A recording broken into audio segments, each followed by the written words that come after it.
Now I would like to spend the next 30 minutes talking to you a little bit about cults. இப்பொழுது இருக்கிற கடைசி 30 நிமிடங்களை நூதன கொள்கையினர் கள்ளோபதேசங்களை பின்பற்றுகிறவர்கள் என்பதை குறித்து நான் பேச விரும்புகிறேன். I said so many cults are lifting their ugly heads these days. இந்த நாட்களிலே இந்த நூதன கொள்கையினர் தலையெடுக்க ஆரம்பித்திருக்கிறார்கள் என்று சொல்ல விரும்புகிறேன். Jehovah Witnesses, யெகோவா சாட்சிகள். It was started in America. இது அமெரிக்காவிலே ஆரம்பிக்கப்பட்டது. The founder is one Mr. Charles Russell of 1879. இதை ஆரம்பித்தவர் சார்ல்ஸ் ரசல் என்பவர் 1759 ஆண்டில் இதை ஆரம்பித்தார்.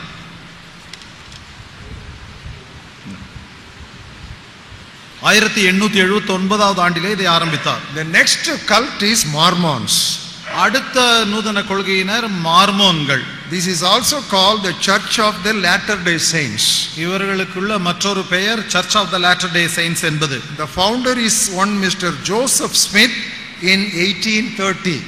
இதை துவங்கியவர் ஜோசப் ஸ்மித் என்பவர் 1830 ஆண்டிலே ஆரம்பித்தார். This is also from America. இதுவும் அமெரிக்காவில் இருந்துதான். And then comes Christian Science. அடுத்தது கிறிஸ்டியன் சயின்ஸ் என்கிற ஒரு நூதன கொள்கையினர். This was started by one lady, Mary Eddy, in 1875. இது 1875 ஆண்டிலே மேரி எட்டி என்பவரால் ஸ்தாபிக்கப்பட்டது. This also is from America. இதுவும் அமெரிக்காவில் இருந்துதான். Beloved, all that is from the west need not be the best. பிரியமானவர்களே, மேற்கத்திய நாடுகளில் இருந்து வருவதெல்லாம் மேன்மையானது என்று எண்ணிவிடாதீர்கள். You should be very careful. Many times what they are not able to sell in America, they will sell in India, that too mainly in Chennai and Trichy. பிரியமானவர்களே, அமெரிக்காவிலே விலை போகாத சரக்குகளை எல்லாம் இந்தியாவிலே கொண்டு வந்து விற்று விடுவார்கள், விசேஷமாக சென்னையிலும் திருச்சியிலும். So you need to be extremely cautious. I cannot be there sitting near you, whether the person who is talking, whether it is Jehovah Witness or it is Mormon, I can't teach you. So I can only give some vaccination, general vaccination, so that you should be able to tackle the situation. பிரியமானவர்களே, ஒவ்வொரு சூழ்நிலையிலும் சந்தர்ப்பத்திலும் நான் உங்களோடு கூட இருந்து இவர் யெகோவா சாட்சிக்காரரா மார்மோன் கொள்கைக்காரரா என்று உங்களுக்கு சொல்ல முடியாது. ஆனால் பொதுவாக இந்த எல்லா நோய்களுக்குமான ஒரு தடுப்பூசியை உங்களுக்கு போடுகிறேன். And then there is another doctrine called Unification Church. அடுத்ததாக யூனிஃபிகேஷன் சபை என்கிறதான ஒரு குழுவினர். It started in South Korea. இது தென் கொரியாவிலே ஆரம்பிக்கப்பட்டது. The founder is one Mr. Sun Moon in 1954. இது 1954 ஆண்டிலே சன் மூன் என்கிறவரால் ஆரம்பிக்கப்பட்டது. Then there is another thing which is very fastly catching up, New Age movement. இப்பொழுது மற்றவர்களிடத்திலே வெகு வேகமாக பரவி வருகிறதான ஒரு உபதேசம், புதிய புதிய சபை, நியூ ஏஜ் மூவ்மெண்ட் என்கிறதான இயக்கம். And now it is actually a combination of three things. இது ஒரு மூன்று காரியங்களுடைய இணைப்பு. Eastern mysticism, இது கிழக்கத்திய தியானம். and then it is Hinduism, இந்துத்துவம், and paganism. மூன்றாவதாக Paganism, அஞ்ஞான மார்க்கம். So all these things are mixed, and that's what is New Age movement. இது மூன்றையும் குழப்பி சேர்த்து தான் இந்த புதிய யுகத்து ஒரு இயக்கமாக அறிவித்திருக்கிறார்கள். It has become very popular. இது மிகவும் பிரபலமானது.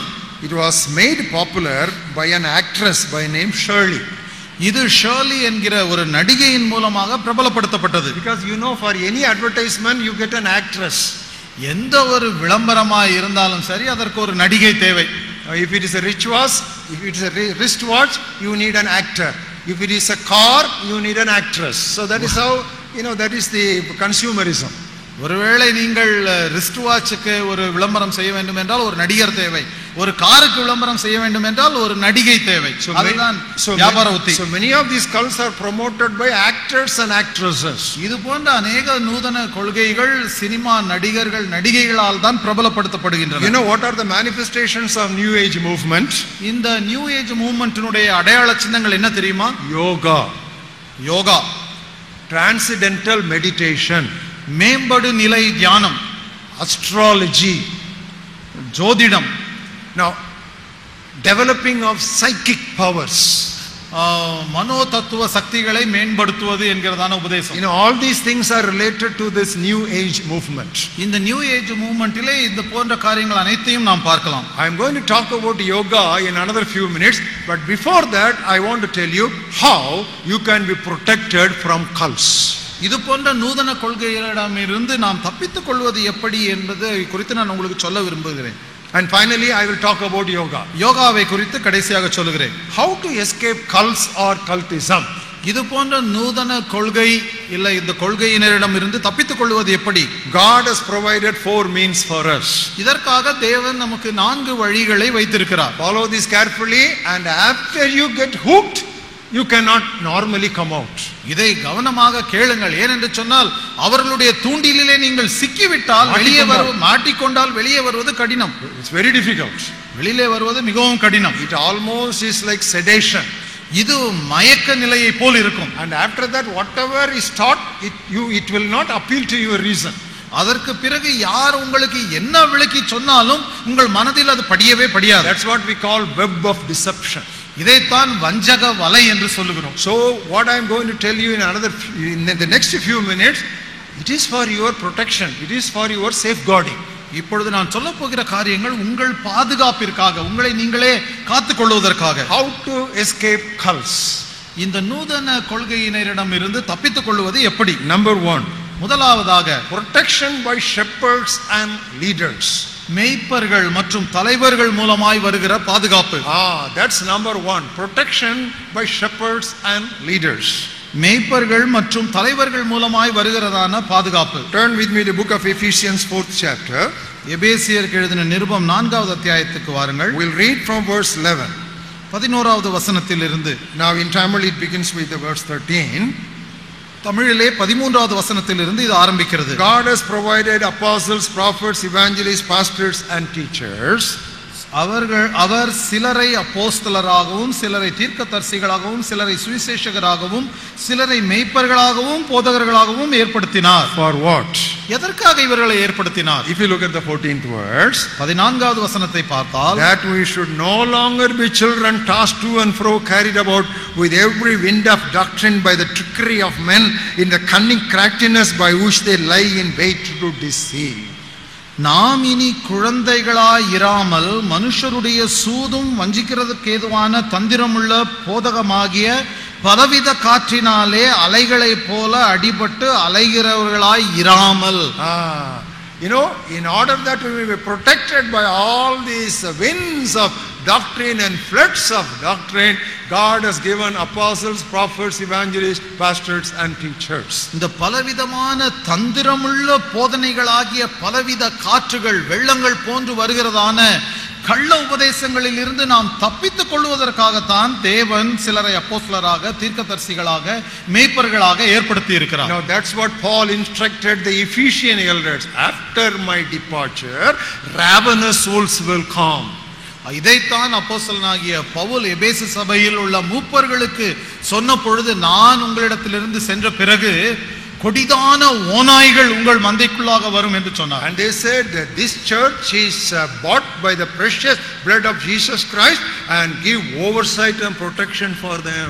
கிறிஸ்து தம்முடைய விலையேற பெற்ற இரத்தத்தினாலே சம்பாதித்துக் கொண்ட திருச்சபையை குறித்து எச்சரிக்கையோடு இருங்கள் என்று சொல்லி அவர்களுக்கு அறிவுரை சொன்னார். Some of you are pastors and leaders sitting here. இங்க இருக்கிறவர்களிலே அநேகர் போதகர்களாக, மேய்ப்பர்களாக, தலைவர்களாக இருக்கிறீர்கள். And if you find there is anyone who is already caught up in a cult or in a web of deception, ஒருவேளை உங்களுக்கு தெரிந்தவர் இந்த நூதன கொள்கையிலே வஞ்சக போதனையிலே மாட்டிக்கொண்டு விட்டால், you need to be very careful. நீங்கள் மிகவும் எச்சரிக்கையோடு கூட இருக்க வேண்டும். In Tamil we have a proverb, thorn should be taken away by another thorn. முள்ளை முள்ளால் தான் எடுக்க வேண்டும் என்று தமிழிலே ஒரு நல்ல பழமொழி இருக்கிறது. The same thing here Apostle Paul is writing to Timothy. இதைத்தான் அப்போஸ்தலனாகிய பவுல் தீமோத்தேயுவுக்கு எழுதும்போது எழுதுகிறார். Look at 2 Timothy, 2 தீமோத்தேயு 2nd chapter. 2வது அத்தியாயம். We will read from verse 24.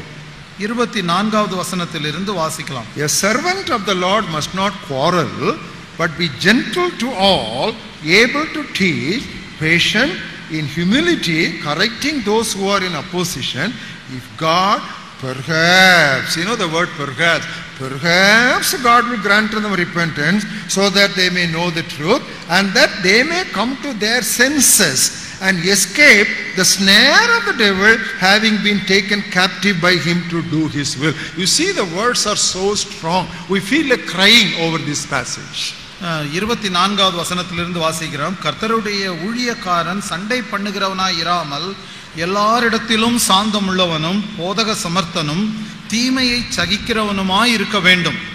அதற்கு பிறகு பாருங்கள், எதிர் பேசுகிறவர்கள் சத்தியத்தை அறியும்படி தேவன் அவர்களுக்கு மனம் திரும்புதலை அருளத்தக்கதாகவும் பிசாசினுடைய இச்சையின்படி செய்ய அவனால் பிடிக்கப்பட்டிருக்கிற அவர்கள் மறுபடியும் மயக்கம் தெளிந்து அவன் கண்ணிக்கு நீங்கத்தக்கதாகவும் சாந்தமாய் அவர்களுக்கு உபதேசிக்க வேண்டும் என்று சொல்லி இதில் உள்ள வசனங்கள், வார்த்தைகள் மிகவும் தெளிவாக பாரத்தோடு எழுதப்பட்டிருக்கிறது. Usually a man who has gone to a cult, he is in sedation. That's what I told you. He is in sedation. இந்த நூதன கொள்கையினரிடத்தில் மாட்டிக்கொண்ட ஒரு நபர் ஒரு மாதிரியான மயக்க நிலைக்கு தள்ளப்பட்டு விடுகிறார். So you cannot simply give him a beat on the left and the right and then bring him out to truth. அவனுக்கு கன்னத்திலே ஒரு 2 அறை கொடுத்து அவரை சத்தியத்திற்குள் கொண்டு வந்து விட முடியாது. Very gently you should talk to him. அவர்களுக்கு நிதானமாக பேச வேண்டும். If you forcibly say no, that's wrong, why did you do that, he will say you don't understand the truth, and he will go the other direction. சாந்தமாய் நாம் உபதேசிக்காமல் கடினமாய் பேசினோம் என்று சொன்னால் அவர் அதில் மீண்டுமாய் அதற்குள்ளாய் செல்வாரே தவிர நம்முடைய போதனையை கேட்க மாட்டார். So when we deal, those of you leaders and pastors sitting here, if you come across a section of your church or 1 or 2 of your individuals known to you under your pastoral shepherding care, if you find any of them have been caught up in the snare of the devil, knowingly or unaware, first step, be very gentle, embrace them, give them all the support that you can give, and slowly bring out of that sedation, just like bringing out a patient from general anesthesia in stages. இங்க இருக்கிறதுல अनेகர் போதகர்களாய் இருக்கிறீர்கள், மேய்ப்பர்களாய் இருக்கிறீர்கள். உங்கள் சபையிலே யாராவது 1-2 இது போன்ற வஞ்சக உபதேசத்திலே மாட்டிக்கொண்டு விட்டால் அவர்களுக்கு நீங்கள் சாந்தமாய் உபதேசம் பண்ணுங்கள். அவர்களை ஆற தழுவிக்கொண்டு அவர்கள் சத்தியத்தை அறிந்து கொள்ளும்படியாய் போதனை செய்யுங்கள். அவர்கள் மயக்கம் தெளியும்படியாய் அவர்களோடு கூட பேசுங்கள். இது மயக்க மருந்து கொடுக்கப்பட்ட ஒரு நோயாளி மயக்கத்திலிருந்து வெளியே வருவது போல மெதுவாக அன்பாக அவர்களை வெளியே அழைத்து கொண்டு வாருங்கள். You will lose the patient if you are simply arguing and quarreling. அவரோடு கூட நீங்கள் வாதிட்டால் தர்க்கம் செய்தால் அவரை இழந்து போவீர்கள். You know what will happen? Operation successful, patient died. ஒருவேளை நீங்கள் செய்த அறுவை சிகிச்சை வெற்றிகரமாக இருக்கலாம், ஆனால் நோயாளி இறந்து விடுவார். Now that's what happens, especially among those who are caught up in cult. You need to be extra sensitive. ஆகையால் இந்த நூதன கொள்கையினருடைய வஞ்சனையில் மாட்டிக்கொள்ளுகிறவர்களிடத்தில் இப்படித்தான் நாம் இருக்க வேண்டும். Step number 2. இரண்டாவதாக, avoid cultic visitors. இந்த நூதன கொள்கையினரை வீட்டிற்குள் நுழையவே விடாதீர்கள். Now that's very important. அது மிக முக்கியமானது. Now that is so clearly given by the apostle himself.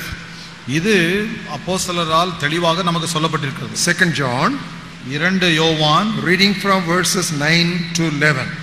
9வது வசனத்திலிருந்து 11வது வசனம் வரைக்கும். Whoever transgresses and does not abide in the doctrine of Christ does not have God. He who abides in the doctrine of Christ, he has both the Father and the Son. கிறிஸ்துவின் உபதேசத்திலே நிலைத்திராமல் மீறி நடக்கிற எவனும் தேவனை உடையவன் அல்ல. கிறிஸ்துவின் உபதேசத்தில் நிலைத்திருக்கிறவனோ பிதாவையும் குமாரனையும் உடையவன். If anyone comes to you and does not bring this doctrine, do not receive him into your house nor greet him.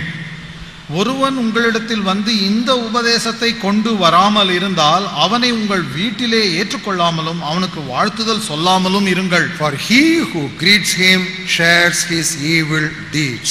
அவனுக்கு வாழ்த்துதல் சொல்லுகிறவன் அவனுடைய துர்க்கிரியைகளுக்கும் பங்குள்ளவனாகிறான். You can also note down Romans 16:17 to 19.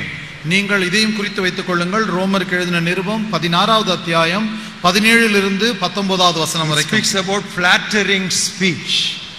இது வஞ்சகமான வார்த்தைகள். வஞ்சகமான வார்த்தைகள் என்று சொல்லி சொல்லுகிறது. That means these cultic visitors are trained for argument. இந்த நூதன கொள்கையினர் உங்கள் வீட்டுக்கு வரும்போது இப்படியெல்லாம் பேசுவதற்கென்று பயிற்சிக்கப்பட்டிருக்கிறார்கள். But we Christians, we have no training. ஆனால் கிறிஸ்தவர்களாகிய நமக்கோ இதற்கென்ற பயிற்சி கிடையாது. We have no teaching, we have no training, we are not equipped to counter argue. நமக்கு போதனையும் கிடையாது, பயிற்சியும் கிடையாது, இவர்களுக்கு விரோதமாக பேசவும் தெரியாது. But those visitors, before they come, they go through courses and they are given sufficient training. If it is Pentecostal, he will say this. If it is Anglican, he will say this. So give that particular attack. They know where you are weak, so that they will shoot at it. ஆனால் இந்த நூதன கொள்கையினர் ஒரு பயிற்சியை முடித்துவிட்டு தான் வருகிறார்கள். பெந்தேகோஸ்தேக்காரர்களாக இருந்தால் அவர்களிடத்தில் இப்படி பேச வேண்டும், ஆங்கிலிக்கன் சபையை சேர்ந்தவர்களாக இருந்தால் அவர்களிடத்தில் இப்படி பேச வேண்டும் என்றெல்லாம் பயிற்சி பெற்று முறையாக வந்து தாக்குதல் நடத்துவார்கள். That is why I always tell pastors, don't keep your church as a crush, but keep your church as a training base.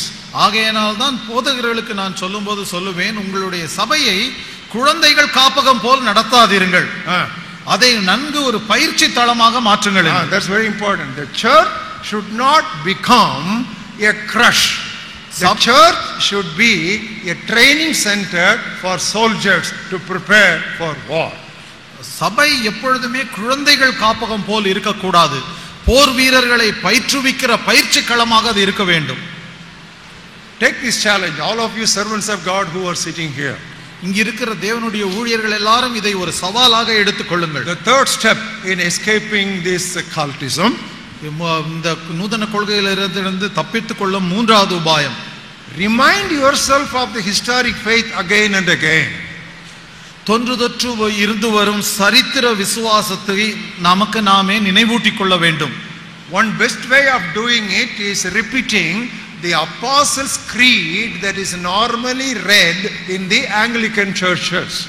இது ஆங்கிலிக்கன் திருச்சபையிலே வழக்கமாக திரும்பவுமாய் சொல்லப்படுகிற அப்போஸ்தல விசுவாச பிரமாணம் இதை சொல்லுவது. That is a real concise confession of historic faith. இது தொன்று தொட்டு இருந்து வரும் சரித்திரபூர்வமான விசுவாசத்தின் ஒரு சுருக்கமான அறிக்கை. In 1997 we gave printouts of this particular Apostles' Creed in Sound Doctrine Seminar 1. 1997 ஆண்டிலே நடத்தப்பட்ட முதலாம் ஆரோக்கிய உபதேச கருத்தரங்கிலே இந்த அப்போஸ்தல விசுவாச பிரமாணத்தை நாங்கள் அச்சிட்டு எல்லாருக்கும் கொடுத்தோம். Apostle Peter said, I will remind you as long as I am in this tent. After I go away from this tent, I will make provisions for somebody to remind you. அப்போஸ்தலனாகிய பேதுரு சொல்லும் பொழுது, இந்த சரீரமாகிய கூடாரத்தில் இருக்கும் வரைக்கும் நான் உங்களுக்கு நினைவூட்டுவேன், நான் அதிலிருந்து போன பின்பு உங்களுக்கு நினைவூட்டுவதற்கு ஏது உண்டாக்கி செல்வேன் என்று சொல்லுவார். So reminder is a very important ministry for God's people. ஆகையால் நினைவூட்டுவது என்பது தேவனுடைய மக்களுக்கு ஜனங்களுக்கு செய்கிற முக்கியமான ஊழியம். I introduced to you the systematic theology by Wayne Grudem. இந்த வேனே குரூடம் எழுதியதான சிஸ்டமேட்டிக் தியாலஜி புத்தகத்தை உங்களுக்கு அறிமுகப்படுத்தினேன். If you keep that book once a year, you can just pick up and read about 30-40 pages. Now that will keep on reminding and re-strengthening your historic faith in Christianity. இதை நீங்கள் வைத்து உங்களிடத்திலே வைத்து ஒரு வருடத்திலே 30-40 பக்கங்கள் படிப்பீர்கள் என்று சொன்னால், நாம் பின்பற்றுகிறதான தொன்று தொட்டு இருந்து வரும் இந்த சரித்திர விசுவாசத்தை நமக்கு நாமே நினைவூட்டிக் கொள்ள உதவி செய்யும். Fourthly and finally, you will feel a disturbance, or maybe may I use the word uneasiness in your spirit. நான்காவதாக கடைசியாக நாம் சொல்லுவது, நம்முடைய ஆவியிலே உண்டாகிறதான கலக்கம், இல்லை என்றால் ஒரு சமாதானமின்மை. That's what Apostle John warns against in 1 John 2nd chapter, a classic passage. இதைத்தான் அப்போஸ்தலனாகிய யோவான் தம்முடைய முதலாவது நிருபம் 2வது அத்தியாயத்திலே சொல்லுகிறார். Look at verse 26. 26வது வசனத்தை பாருங்கள். These things I have written to you concerning those who try to deceive you. உங்களை வஞ்சிக்கிறவர்களை குறித்து இவைகளை உங்களுக்கு எழுதி இருக்கிறேன். What does he write? அது என்ன? The anointing which you have received from God abides in you. You don't need anybody to tell you what is the truth and what is not, as the same anointing teaches you concerning all things, and is true and is not a lie. Just as it has taught you, you will abide in him. Wonderful. Praise the Lord for that. நீங்கள் அவராலே பெற்ற அபிஷேகம் உங்களிலே நிலைத்திருக்கிறது, ஒருவரும் உங்களுக்கு போதிக்க வேண்டுவதில்லை. அந்த அபிஷேகம் சகலத்தையும் குறித்து உங்களுக்கு போதிக்கிறது. அது சத்தியமாய் இருக்கிறது, பொய் அல்ல. அது உங்களுக்கு போதித்தபடியே அவரில் நிலைத்திருப்பீர்களாக. இந்த வசனத்திற்காக தேவனுக்கு நன்றி சொல்ல வேண்டும். You know, the Holy Spirit who is resident in us is Spirit of truth. நம்மிலே நிலை கொண்டு வாசம் பண்ணுகிற ஆவியானவர் சத்தியத்தின் ஆவியானவர். And the cultist people are bringing a spirit of error. ஆனால் நம்மிடத்திலே வருகிற இந்த நூதன கொள்கையினர் ஒரு தவறான ஆவியை உடையவர்களாய் இருக்கிறார்கள். So there will be a clash between the spirit of truth who is resident in us and the spirit of error that is trying to invade us. ஆகையினாலே நம்மிலே வாசமாய் இருக்கிற சத்தியத்தின் ஆவியானவருக்கும் அந்த நூதன கொள்கையினரிடத்தில் இருக்கிற தவறின் ஆவியிற்கும் ஒரு சண்டை உண்டாகிறது. At the beginning or at the commencement or at the recognition of the slightest disturbance, withdraw. நம்முடைய மனதிலே ஒரு சிறிதளவு கலக்கம் உண்டானாலும் சமாதானம் இல்லாவிட்டாலும் உடனே நாம் அதிலிருந்து பின்வாங்கி விட வேண்டும். When you sense some strangeness in what is being taught, oh, better I keep away from this doctrine. நாம் கேட்கிற அந்த போதனையிலே ஒரு சிறிதளவாகிலும் நமக்கு ஒரு சமாதானமின்மை உண்டானால் இது எனக்கு சரியான உபதேசம் அல்ல, இதிலே நான் தலையிட போவதில்லை என்று சொல்லிவிட வேண்டும். That is about the church doctrine. இதுதான் சபைக்கு அடுத்த உபதேசம். But I want to conclude it speaking to you for about 10 minutes about yoga. நான் இந்த நேரத்தில் ஒரு 10 நிமிடங்கள் யோகாவை குறித்து பேசி முடிக்க வேண்டும் என்று விரும்புகிறேன். Because many Christians are asking this question whether we can encourage yoga, participate in yoga, send our children for yoga. ஏனென்றால் இன்றைக்கு அநேக கிறிஸ்தவர்கள் சகோதரரே இந்த யோகா என்றால் என்ன, இதை நாம் கடைபிடிக்கலாமா, நம்முடைய பிள்ளைகளை இந்த யோகா செய்வதற்கு அனுப்பலாமா என்றெல்லாம் கேட்கிறார்கள். I tried to consult so many resources. Finally, I came to a write-up by Sandeep Poonen, one of the sons of brother Zach Poonen.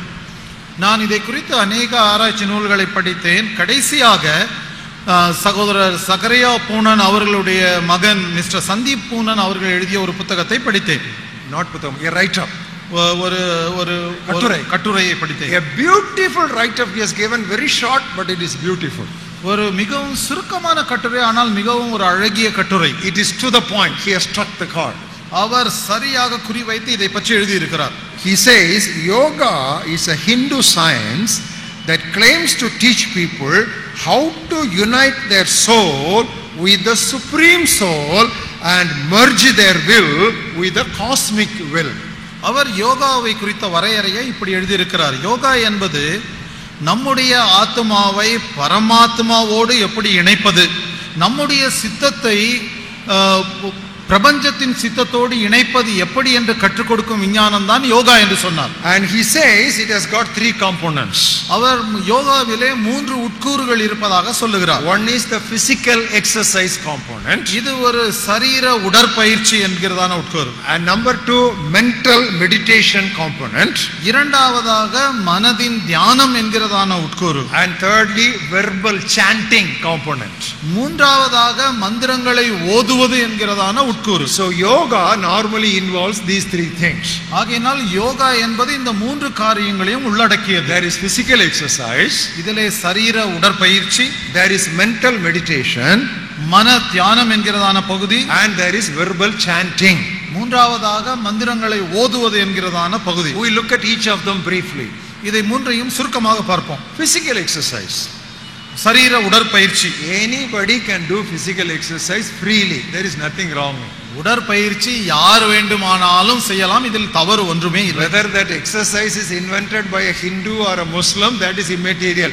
If it is just a exercise, you can do it. அந்த உடற்பயிற்சியை கண்டுபிடித்தவர் இந்துவானாலும் சரி முஸ்லீமாக இருந்தாலும் சரி அதை பற்றி நாம் கவலைப்பட தேவையில்லை, அது ஒரு உடற்பயிற்சி தான். The Bible is not against physical exercise at all. வேதாகமம் சரீர உடற்பயிற்சிக்கு விரோதமாக ஒன்றையும் சொல்லுவதில்லை. But while writing to Timothy in 1 Timothy 4, 7, 8 and 9, ஆனால் தீமோத்தேயுவுக்கு எழுதும்போது 1 தீமோத்தேயு 4வது அத்தியாயம் 7, 8, 9 வசனங்களில் Paul says physical exercise profits a little. சரி, சரீர முயற்சி அற்ப பிரயோஜனம், சரீர முயற்சி அற்ப பிரயோஜனம் உள்ளது என்று சொல்லுகிறார். But the spiritual exercise is profitable for this life and the life to come. Double benefit. ஆனால் ஆவிக்குரிய பயிற்சியோ இந்த வாழ்க்கைக்கும் இம்மைக்கும் அடுத்தது, இது இரட்டை பயன் உள்ளது என்று சொல்லுகிறார். So physical exercise part of it, no problem. ஆகையால் சரீர பயிற்சி என்று சொல்லும் பொழுது அதை குறித்து எந்தவித சந்தேகமும் இல்லை. But when you come to mental meditation, ஆனால் மன தியானத்திற்கு வரும் பொழுது yoga teaches that you should empty your minds of all your thoughts. Yoga என்ன சொல்லுகிறது? நம்முடைய மனதை அங்கில் இருக்கிற எல்லா எண்ணங்களிலிருந்து வெறுமைப்படுத்த வேண்டும் என்று சொல்லுகிறது. And then you should start meditating. மனதை வெறுமையாக்கின பிறகு தியானிக்க வேண்டும். That is not biblical. இது வேதத்திற்குரியது அல்ல. Never does the Bible teach us to empty our minds. வேதம் எந்த இடத்திலேயுமே நம்முடைய மனதை வெறுமைப்படுத்தி தியானிக்க வேண்டும் என்று சொல்லுவதில்லை. On the other hand, the Bible says, ஆனால் மற்றொரு விதத்தில் வேதம் இப்படியாக சொல்லுகிறது, let the word of Christ fill your minds with all fullness. கிறிஸ்துவினுடைய வசனம் உங்களுடைய இருதயத்தில் நிறைவாய் வாசம் செய்யட்டும். And what do we read in Psalm 1:1 and 2? சங்கீதம் 1:2 வசனத்தில் என்ன வாசிக்கிறோம்? Let the word of God be your meditation day and night. இரவும் பகலும் அவருடைய வேதத்திலே தியானமாய் இருப்பது. What do we read in Philippians 4:8? பிலிப்பியருக்கு எழுதின நிருபம் 4வது அத்தியாயம் 8வது வசனத்தில் என்ன வாசிக்கிறோம்? Whatever things are pure, whatever things are good, whatever things are true, whatever things are of good report, meditate on those things. உண்மையுள்ளவைகளோ ஒழுக்கமுள்ளவைகளோ அன்புள்ளவைகளோ நீதி உள்ளவைகளோ இவைகளையே சிந்தித்துக் கொண்டிருங்கள். That's what the Bible teaches. நீதியுள்ளவைகள் எவைகளோ, புகழ் எதுவோ, புண்ணியம் எதுவோ இவைகளையே சிந்தித்துக் கொண்டிருங்கள் என்று பிலிப்பியருக்கு பவுல் எழுதுகிறார். And when you come to Romans 12 chapter 2nd verse, ரோமாபுரியருக்கு எழுதின நிருபத்திலே 12வது அத்தியாயம் 2வது வசனத்திலே he talks about renewal of mind. உங்கள் மனம் மறுரூபமாகுங்கள், புதுப்பிக்கப்படுகிறதுனாலே மறுரூபமாகுங்கள் என்று சொல்லுகிறார். He does not talk about a removal of mind, he talks about renewal of mind. மனதை வெறுமைப்படுத்திக் கொள்ளுங்கள் என்று சொல்லாமல் மனதை புதுப்பித்துக் கொள்ளுங்கள் என்று சொல்லுகிறார். So emptying of mind is not biblical, it is demonic. ஆகையால் மனதை வெறுமைப்படுத்துவது என்பது வேதத்தின் போதனை அல்ல, இது பிசாசின் போதனை. One devil will go out, bring 7 other devils and they will take residence in you. ஒரு பிசாசு வெளியே போய் தன்னை விட பொல்லாத 7 ஆவிகளை கொண்டு வந்து உங்கள் மனதிலே குடியிருக்கும். So an empty mind is easy for the devil to take possession and occupation. ஆகையால் மனதை வெறுமைப்படுத்தினால் அது பிசாசு வந்து குடியேறுவதற்கும் பிடித்துக் கொள்வதற்கும் வசதியாய் போய்விடும். The third aspect is verbal chanting. மூன்றாவது மந்திரங்களை ஓதுவது. Now yoga teaches people to keep chanting om om om. Yoga அதை பயிற்சிக்கிறவர்கள் ஓம் என்று சொல்லி மந்திரங்களை சொல்ல வேண்டும் என்று சொல்லி கொடுக்கிறது. In Hinduism, that is one way of developing God consciousness. இது தேவனை குறித்த அறிவை அடைவதற்காக உபயோகப்படுத்தும் ஒரு மந்திரம். In Hinduism, this is a method of gaining God consciousness. Hindu மதத்திலே தேவனை குறித்த அறிவை அடைவதற்கு, கடவுளை குறித்த அறிவை அடைவதற்கு உபயோகப்படுத்துகிற ஒரு மந்திரம் தான் ஓம் என்பது. This is outrightly unacceptable. இது நாம் ஏற்றுக்கொள்ளவே முடியாத ஒரு காரியமாகும். Why om? Even the name of Jesus or anything, you cannot use vain repetitions in prayer. ஓம் என்கிற சத்தத்தை விடுங்கள், இயேசு என்கிற பெயரையே திரும்பவுமாய் வீணாய் சொல்லி நாம் ஜெபத்திலே அலப்ப முடியாது. Because that is paganism, Jesus said. ஏனென்றால் அப்படி செய்வது அஞ்ஞான மார்க்கம், இயேசு கிறிஸ்து சொல்லி இருக்கிறார். So these are the things which we should be very careful about. ஆகையால் இந்த யோகாவை செய்யும் பொழுது இந்த காரியங்களை குறித்து நாம் எச்சரிக்கையாக இருக்க வேண்டும். Then what is the conclusion? முடிவாக என்னத்தை சொல்லுகிறோம்? If there is uneasiness in your spirit, avoid it. உங்களுடைய ஆவியிலே கலக்கம் உண்டானால் அதை விட்டு விடுங்கள், தவிர்த்து விடுங்கள். There are so many ways of doing physical exercise. உடற்பயிற்சி செய்வதற்கு अनेक வழிகள் இருக்கின்றன. Why try a questionable thing? இப்படி உடற்பயிற்சி செய்வதற்கு अनेक மார்க்கங்கள் இருக்கும்போது சந்தேகத்திற்கிடமானவைகளை ஏன் செய்ய வேண்டும்? கேள்விக்குறியானவைகளை ஏன் செய்ய வேண்டும்? So it is generally advisable to avoid involvement in yoga practices. ஆகையால் யோகா பயிற்சி செய்வதை தவிர்த்து விடுவது நல்லது. Shall we all stand up in the presence of God? நாம் தேவனுடைய பிரசன்னத்தில் எழுந்து நிற்போமா? Gracious Heavenly Father, கிருபையுள்ள பரலோக பிதாவே, we thank you for the blessed presence that has been in our midst ever since we gathered here in the name of your dear Son and our Lord Jesus Christ at the beginning of this day. நாங்கள் எப்பொழுது உம்முடைய திருக்குமாரனும் எங்களுடைய கர்த்தருமாகிய ஆண்டவராகிய இயேசு கிறிஸ்துவின் நாமத்தினால் இங்கே கூடினோமோ அப்பொழுதிருந்து இப்பொழுது வரைக்குமாய் இருக்கிற உம்முடைய திருவசன ஊழியத்திற்காக நன்றி சொல்லுகிறோம். We thank you for all that you have taught us all through this day. இந்த நாள் முழுவதும் எங்களுக்கு கற்றுக் கொடுத்த பாடங்களுக்காக நன்றி சொல்லுகிறோம். Our minds are loaded with the scriptures. எங்களுடைய மனது திருவார்த்தைகளால் நிறைந்திருக்கிறது. As we retire to bed, oh God, we pray that you will refresh us with the renewal of this godly thinking. இன்று இரவு நாங்கள் ஓய்வெடுக்கும் பொழுது நீர் எங்களுடைய சரீரத்தையும் மனதையும் புதுப்பியும் என்று வேண்டிக் கொள்கிறோம். Thank you for the good climate you gave us today. இன்றைக்கு நீர் எங்களுக்கு கொடுத்த நல்ல கால சீதோஷ நிலைக்காக நன்றி சொல்லுகிறோம். Thank you for the good food you gave us today. இன்றைக்கு எங்களுக்கு கொடுத்த நல்ல உணவுக்காக நன்றி சொல்லுகிறோம். Thank you for the good spirit of attention with which we can listen to your word today. நாங்கள் நன்றாய் கவனித்து அறியும்படியாக எங்களுக்கு கொடுத்த ஒருமுக மனதிற்காக நன்றி சொல்லுகிறோம். Thank you for the good fellowship you gave us today. இன்றைக்கு எங்களுக்கு கொடுத்த நல்ல ஐக்கியத்திற்காக உமக்கு நன்றி சொல்லுகிறோம். We thank you for your Bible.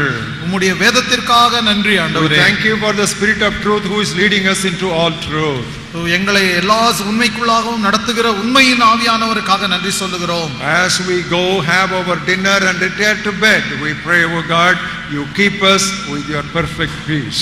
நாங்கள் உணவு அருந்தி ஓய்வெடுக்க செல்லும் பொழுது உம்முடைய பரிபூரண சமாதானத்திற்குள்ளாய் எங்களை காத்துக்கொள்ளும். Take care of all our family people whom we have left behind. நாங்கள் விட்டு வந்திருக்கிற குடும்பத்தினரோடு உம்முடைய கிருபை இருப்பதாக. As we get back on Wednesday night or Thursday morning, help us to see them all in good shape. நாங்கள் புதன்கிழமை இங்கிருந்து திரும்பி செல்லும் பொழுது அவர்கள் அனைவரையும் நல்ல சுகத்தோடு காண உதவி செய்யும். We want to give you all glory, honor and praise. எல்லா கனம் மகிமையையும் உமக்கே செலுத்துகிறோம். In Jesus' name we pray. இயேசுவின் மூலமாய் ஜெபிக்கிறோம் பிதாவே. Amen. ஆமென்.